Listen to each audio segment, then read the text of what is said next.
আম্মু এগুলো কি আনছো? এগুলা যে একটা মেয়োনিজ আনছি, তারপরে একটা বিট লবণ, আর এটা হচ্ছে অরিগানো, আর এই যে তোমার স্কুলের সামনে ব্যানে বসছিল এই যে বুটটা। আসসালামু আলাইকুম, সবাই কেমন আছেন? আশা করি ভালো আছেন। আলহামদুলিল্লাহ আমি ভালো আছি। এই যে আমি স্কুল থেকে আসার সময় এই বুটটা নিয়ে আসছি। এই বুটটাকে আজকে আমি গ্যাসের চুলা পুরামো, আপনাদের সাথে একটু শেয়ার করবো, সেজন্য এই বুটটা দিয়ে শেয়ার করবো। এই যে এই বুটটাতে দেওয়ার জন্য আমি মশলাগুলো রেডি করে দেবো। হচ্ছে শুকনো মরিচ জালের জন্য, লবণ দেবো, লবণ একটু স্বাদের জন্য, দেবো সয়া সস, টমেটো সসটা পরে দেবো, আর দেবো হচ্ছে তেল, একটু সরিষার তেল। এখন ব্রাশ দিয়ে আমি এগুলোকে ভালো করে মিশিয়ে নেবো যাতে মিশা যাওয়া পুরাটা মশলা একসাথে। আমি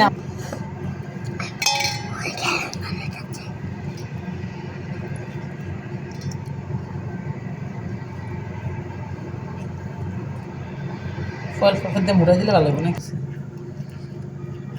যে একবার পুরোটা ব্রাশ করে নিয়েছি, আর এটা যেটা আছে পরে উপর দিয়ে আবার ব্রাশ করবো না। এখন আমি এটা চুলাতে বসাই দেবো। এই যে চুলাতে বসাই দেবো। আমার যেহেতু স্ট্যান্ড নাই, আমি সরাসরি চুলাতে দিলাম, আপনারা স্ট্যান্ড থাকলে স্ট্যান্ড দিতে পারবেন। এখন আমি পুরোটা চতুর্দিক ঘুরে ফিরে নেব।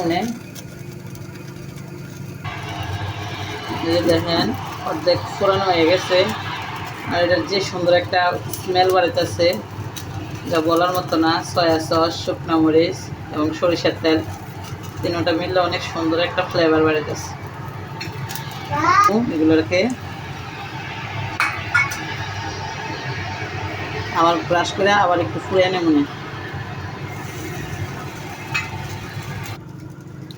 এই যে ভুট্টাটা প্রায় হয়ে গেছে, এখন খেয়ে দেখার পালা। জীবনে ফার্স্ট টাইম ভুট্টা করলাম, চলেন দেখি আপনাদের সাথে রিভিউ দেই।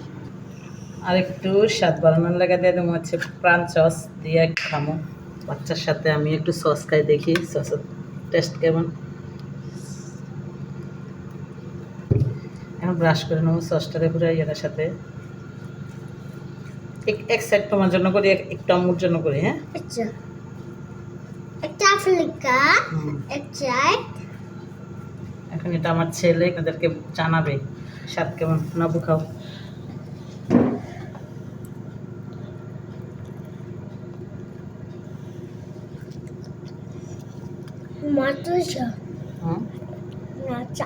মজা, আর একটু খাইয়ে দেখো তো। আমি মনে বেশ মজা আসছে, খেতে মজা লাগছে।